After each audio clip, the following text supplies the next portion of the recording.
Real Virginia is proudly produced by the Virginia Farm Bureau.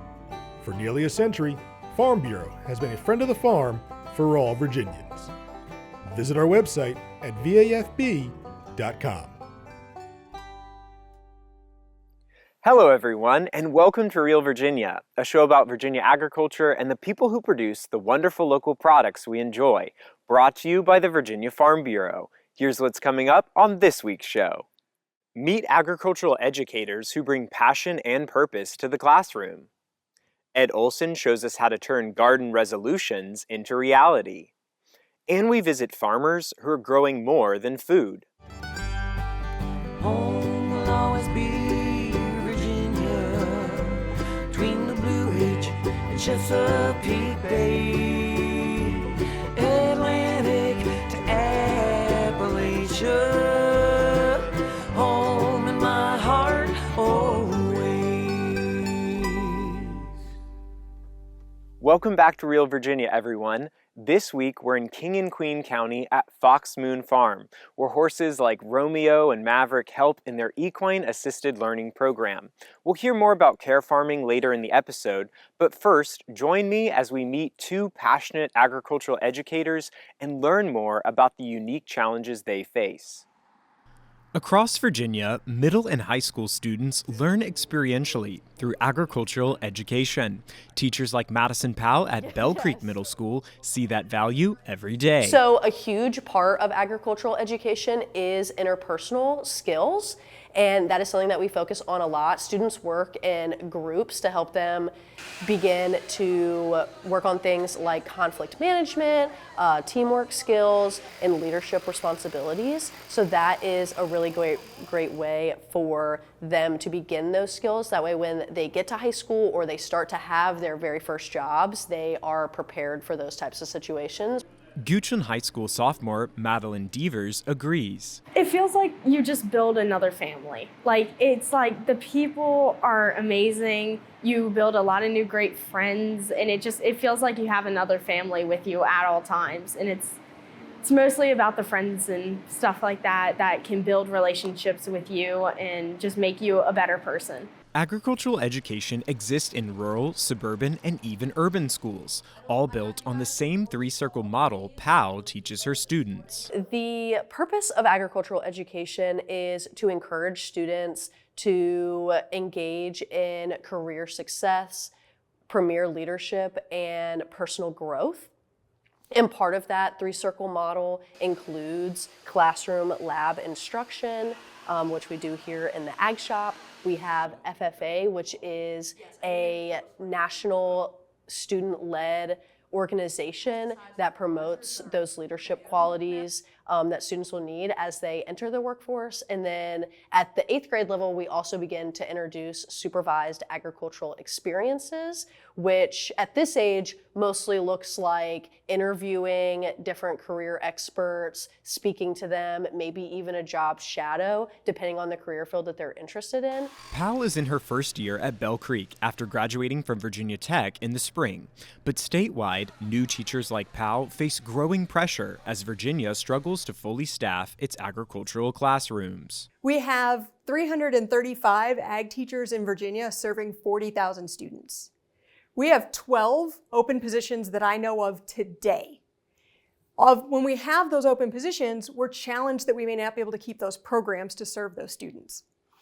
We have 150 current teachers that are provisionally licensed in agricultural education. They're really passionate about agriculture, but they don't necessarily have the preparation or background to be endorsed yet in agricultural education. But if we don't figure out ways to get their endorsements approved and to help them achieve those educational skill sets that they have for themselves, we're going to not be able to serve those 40,000 students. Powell knows the impact of these programs firsthand. When I first started working here, by random chance, I found a scrapbook with pictures of me as a student.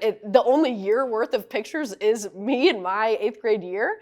And finding that really reignited that passion within me that said, like, this is for me. Like this, it felt like a gift from up above. Looking back at those pictures really reminded me of how important agricultural education is and the impact that I can have on my students. Pal is fully licensed, but preparing to teach everything from woodworking to welding takes significant personal commitment and financial sacrifice for many new teachers. There are few and far between opportunities that left an impact on me as much as agricultural education and FFA did.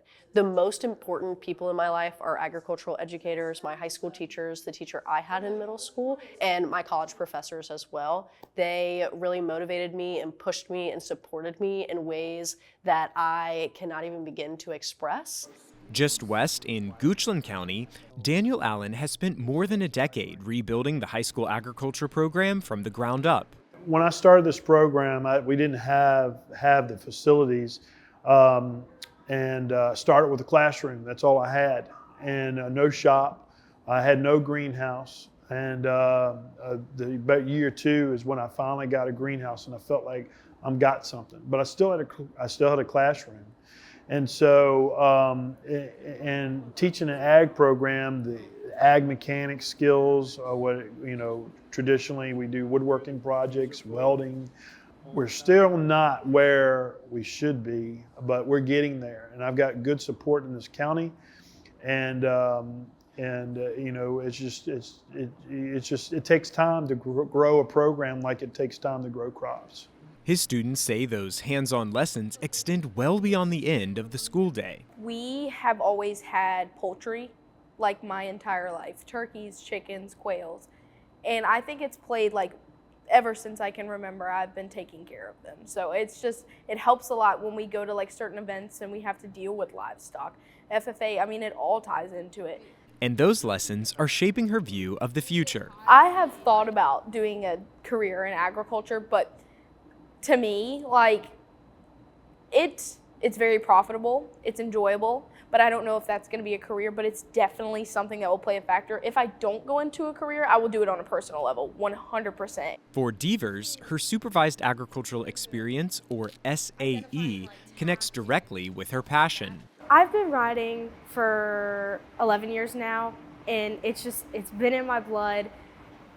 So when I was at this barn, I kind of came into the whole like, okay, I need to figure out what my SAE is. And my barn just gave me that opportunity, and it opened up a whole new world. I got to get offered this brand new job to me. I got to learn everything and stuff like that. And it was something I really enjoyed to do.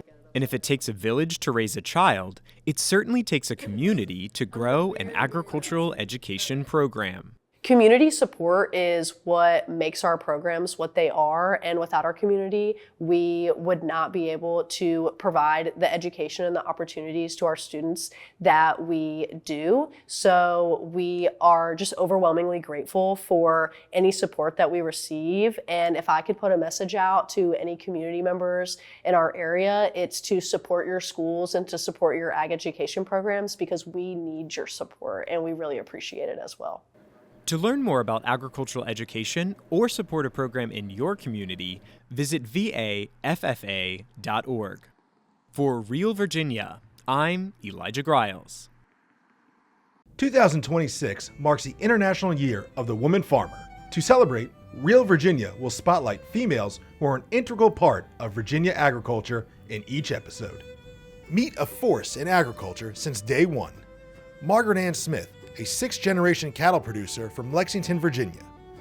She learned the ropes of the industry from her father as a child and earned her degree in agricultural science from Kansas State University. In 2003, she returned to Virginia to establish Southlex Cattle Company, a business focused on sourcing high-quality feeder cattle across the eastern United States. Her leadership extends beyond her operation through her active involvement in National Cattlemen's Beef Association and Virginia Farm Bureau, and her mentorship of youth through 4-H programs. Her commitment to tradition, innovation, and community continues to advance Virginia's cattle industry. We're proud to spotlight Margaret Ann Smith as part of our International Year of the Woman Farmer series. Although the dark, cold days of winter are here, it's not too early to start thinking about the coming gardening season. Ed Olson with Virginia Cooperative Extension shows us how to start planning for planting from the ground up.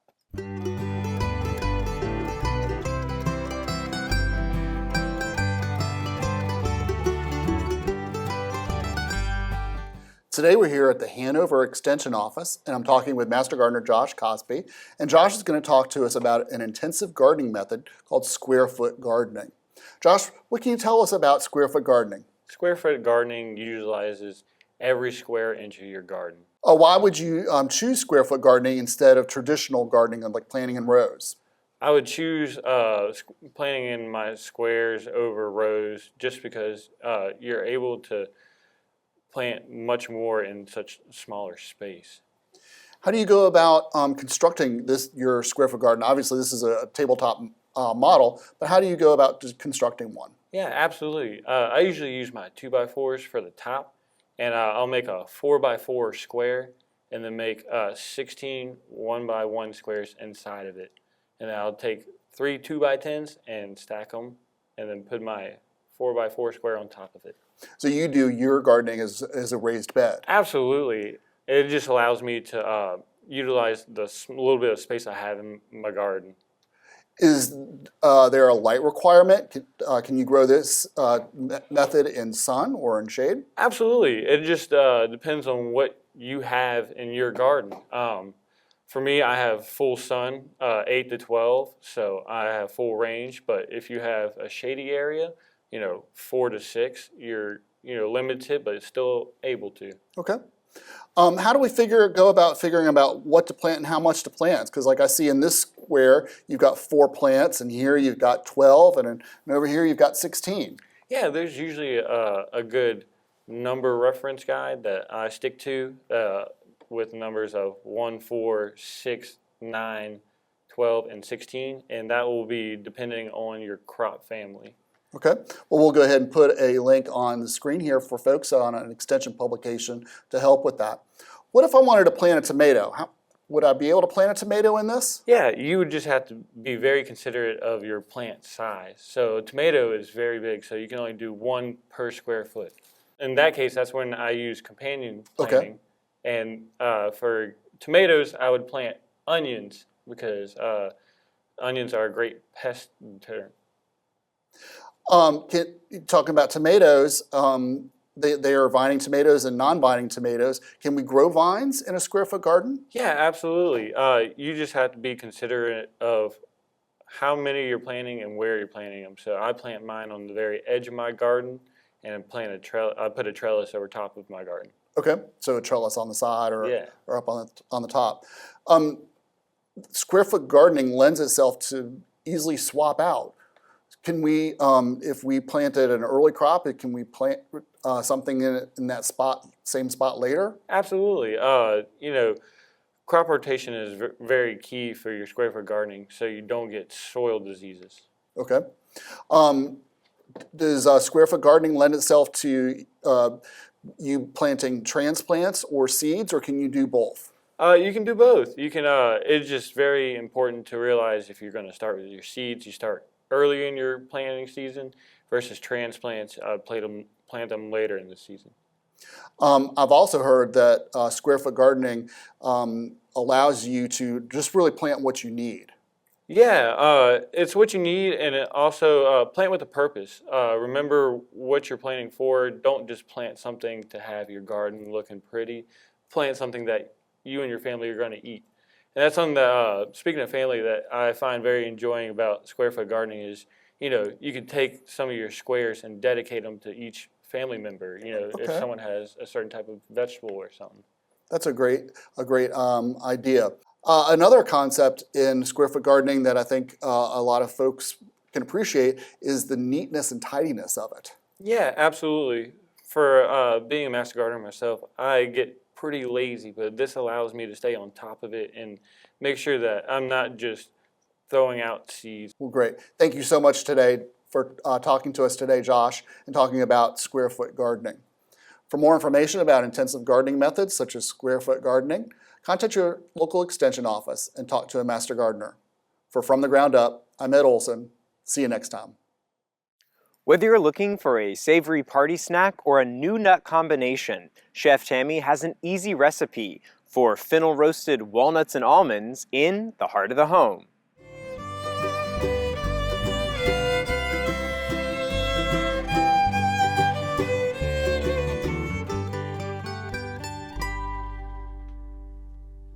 Hi, I'm Chef Tammy Brawley from the Green Kitchen. Welcome to Heart of the Home.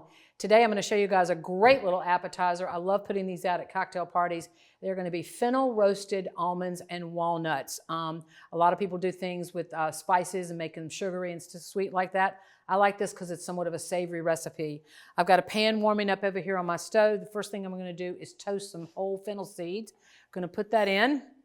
You want to make sure your pan is nice and hot. What you don't want to do is put any sort of liquid, no water, certainly no oils or anything like that. And I know my handle's going to get hot, so I'm going to put a pot holder on that. Move it around. They're already starting to kind of brown a little bit on the outside, which is great. This is not something you want to walk away from and doing other things in the kitchen. You want to stay right with it because they will burn quickly and easily. This is an enameled cast iron skillet, but you can use a regular skillet. You don't have to it doesn't have to be cast iron. A couple of more minutes on that.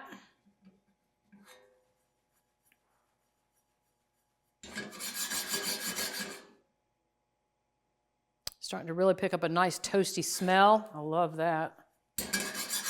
All right, they're pretty much done. I'm going to turn my heat off. And now we're going to use a spice grinder. Spice grinder, coffee bean grinder, it's used for everything. These things are fantastic, and I'm going to show you a little trick about how to clean them. So we're going to go into the spice grinder with the toasted fennel. Going to grind the fennel seed up.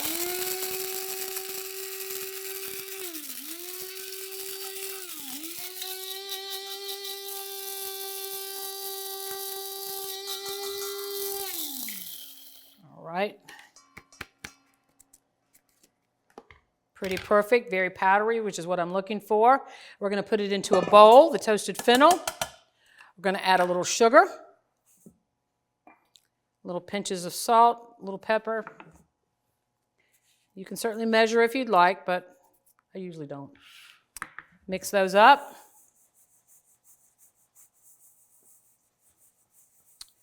All right, and then I'm going to take an egg white, and I'm just going to froth that up a little bit with my fork. Basically, when you're frothing, you're basically breaking the egg white apart. And then I'm going to add a cup of almonds and a cup of walnuts. I believe your recipe calls for 2, but we just divided it in half. Put that in there. We're going to move those around, get them coated with the egg white.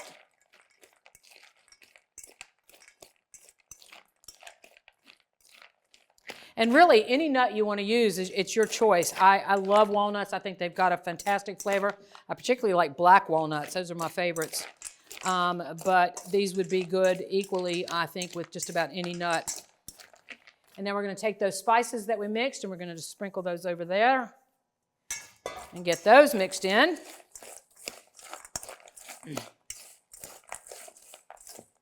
Now I've got an oven, a very low temp oven, 250 degrees. It was preheated. I've got a sheet tray here to my right with a sheet of parchment paper on it that I did spray with some nonstick spray. And we're going to move our nuts, spice-coated nuts onto that tray.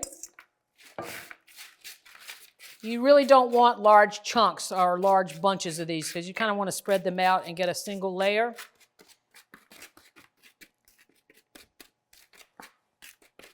All right, these are going to go into the 250 degree oven for 40 minutes, and you do want to stop and stir them about halfway through.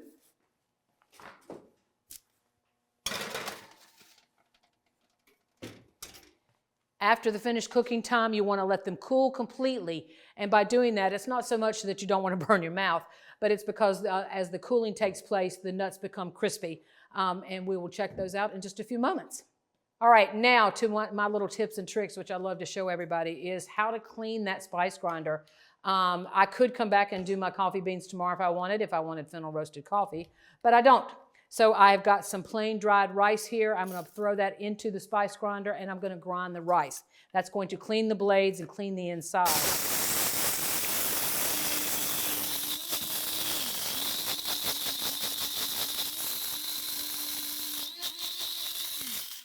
This is great. After it's clean, I can wipe it out with a damp towel if I want to.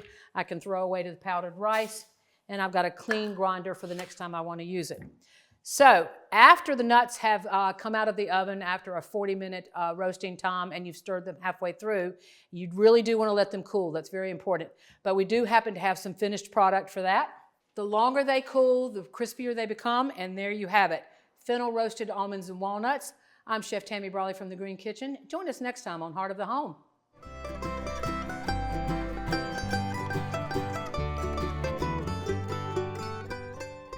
For centuries, walnuts have been one of agriculture's most valuable trees. In the Middle Ages and during the Renaissance, walnut oil lit lamps while the leaves were prized for their medicinal and insect-repelling powers. The husks provide flavor for liquors and wines, and the shell created rich dyes for furniture, wool, silk, and linen.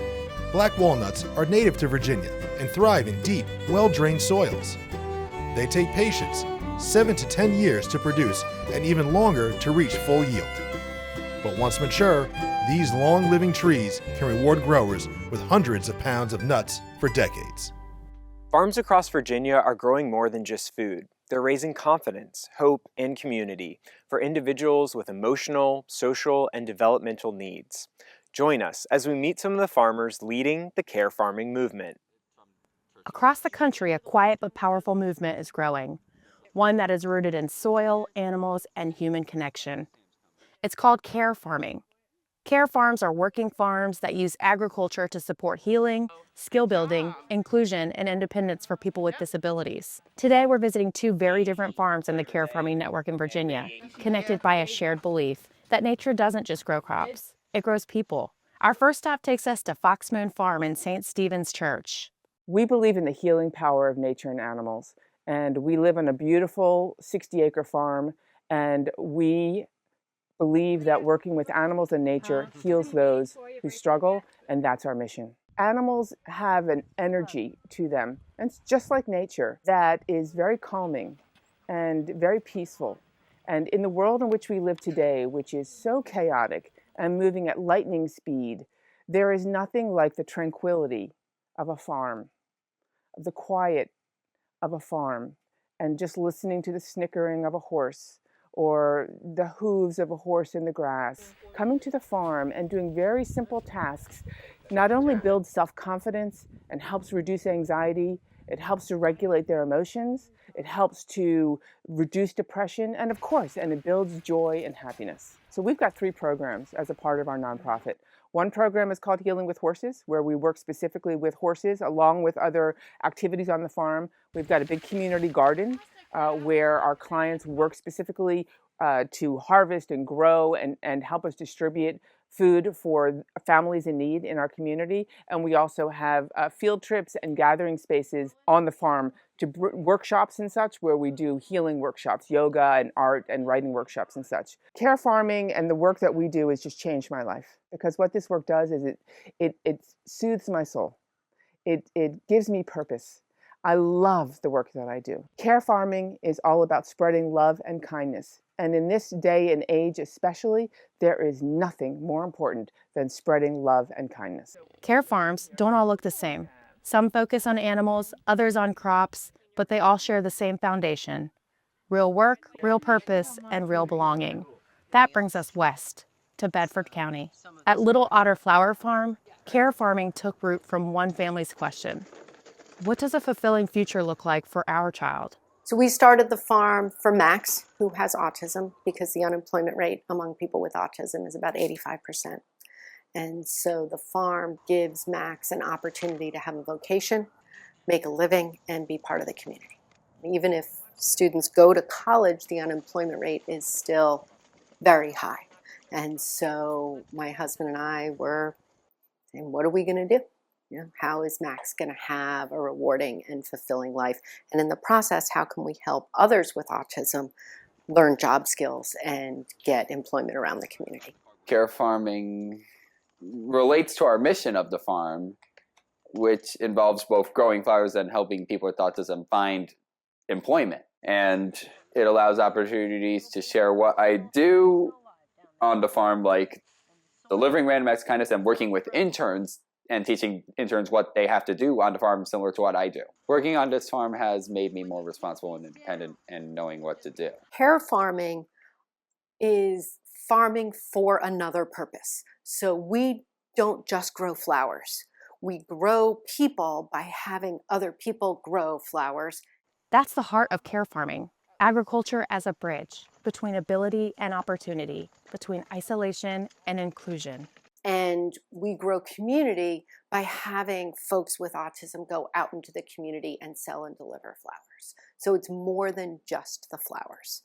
And the Care Farming Network is a whole network of farms that farm for another purpose.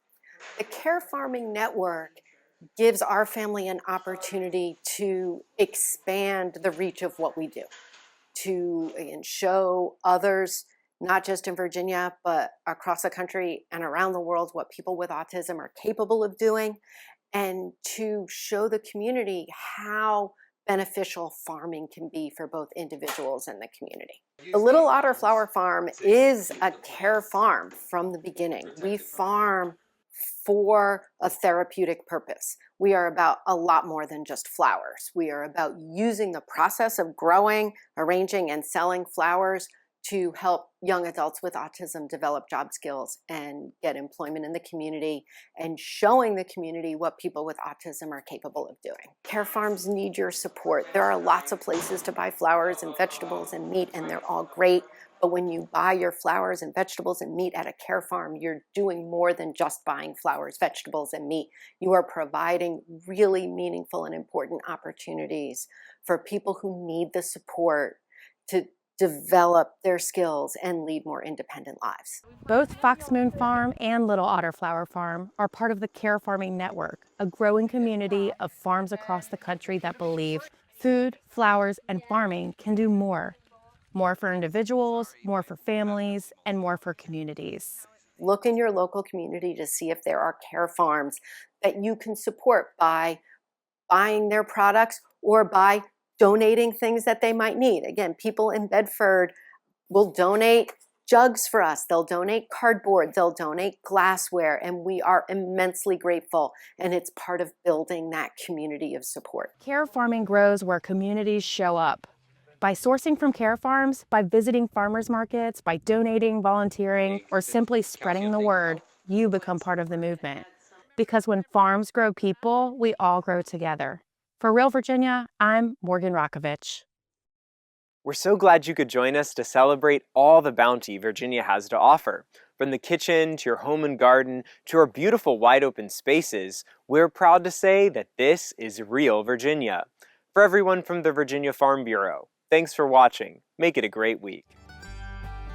Home will always be Virginia, between the Blue Ridge and Chesapeake Bay.